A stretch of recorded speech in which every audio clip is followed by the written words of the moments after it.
So I'm just going to immediately hand the stand over to Zeke here. He's been anxiously awaiting this rant, this roast of the New York Giants for this entire week. Zeke, it's your turn. Thank you, Brian. Tell them how you really feel. Well, if I was telling them all how I really felt, we'd be here a while. But to all you New York Giant football fans, you guys need to stop. You need to be honest with yourself. Stop living in the past of the 2 Super Bowls that you were very fortunate to win, that you were handed to win. As much as I hate New England, those Super Bowls were handed to you, okay?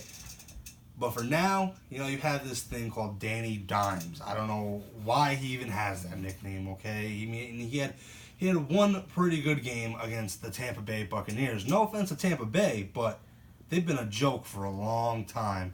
So I don't really think that's that big of a deal. Since then, okay, the kid has 15 touchdowns to 8 interceptions.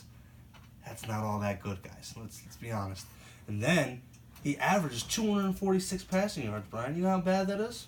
It's despicable. It's pretty bad. Especially in the way the league is now. And 246 yards average is not going to get it done. I mean, I've seen multiple games where he hasn't even gotten over 200 yards. That's a problem in this league. If you're going to win, you got to score. He cannot score. He also has 6 fumbles, and I believe 3 to 4 of them were actually returned for touchdowns. So it's a problem. He's got to figure that out. And I'm tired of hearing this, Danny Dimes, he's going to save the franchise. He's not going to save you anything.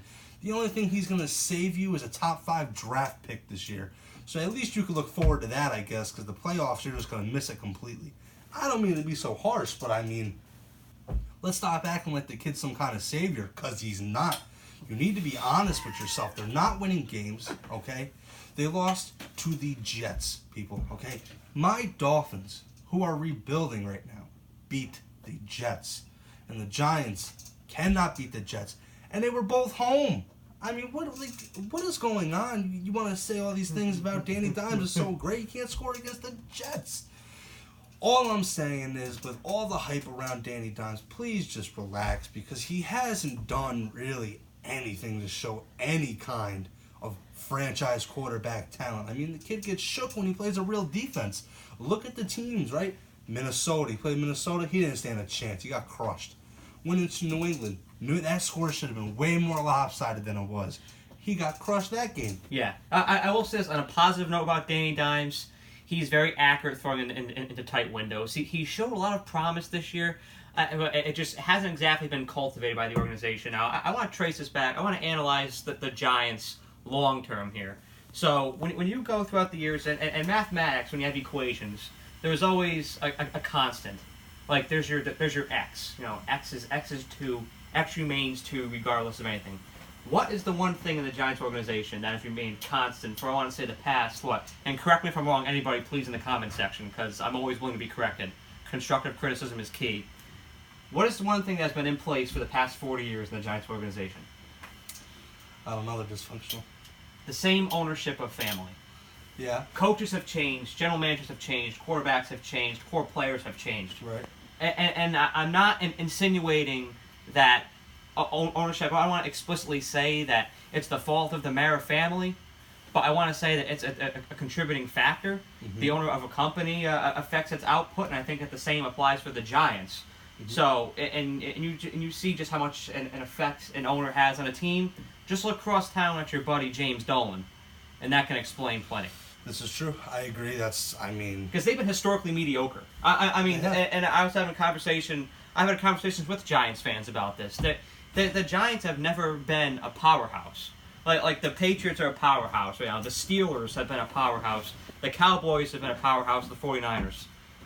The Giants, despite how coveted they may seem to be, they have never been a powerhouse. Right, and I agree. And with the coaching staff they have now, I think that's another thing they need to change yet again. Pat Shurmur's not doing the job that he was meant to do. And ultimately, that team, as of right now, should be built around Saquon Barkley. That is your guy. I don't know if you can effectively build around a running back, just because it's a very interchangeable position. You know what I mean? It's substitutable. I think you need to have a foundation and a quarterback. No, that's my point. Or a defensive unit. but not a specific running back. And you do, but Saquon Barkley's a different kind of breed. Right? He is an athlete unlike any other. He can put that team on his back and win some games. Obviously, there's other sections that they need to fix first, but that's also one of your biggest opportunities to becoming a winning team with that run game. I mean, look what Adrian Peterson did in Minnesota. He put Minnesota on his back. So, anyway, as far as the Giants go, they have a lot to fix. I'm tired of hearing we're playoff bound. We're going to be, no, none of that. You guys have a lot of things to fix. You need to be honest with yourselves. Everything takes time. Just got to be patient, see what happens. But I personally do not believe that Daniel Jones is the guy. But when you go by process of elimination, the Giants have really altered everything but one position. They've altered the quarterback, they've altered the running back, they've altered their defense, they've altered their offensive line, they've altered their GM. The only thing that they have not altered in the past 40 years is ownership. And I think that now is the time maybe for the Mara family to pass the torch, because that's the only thing that hasn't been fixed to attempt to change and propel themselves to a better position. I agree. So, we're going to see where the Giants go. I think that they're going to continue to trend downward. I'm sorry. But anyway, that's enough for my rant. I'm sorry to you Giants fans. Don't have any hatred towards me. I mean, listen, I'm a Dolphins fan.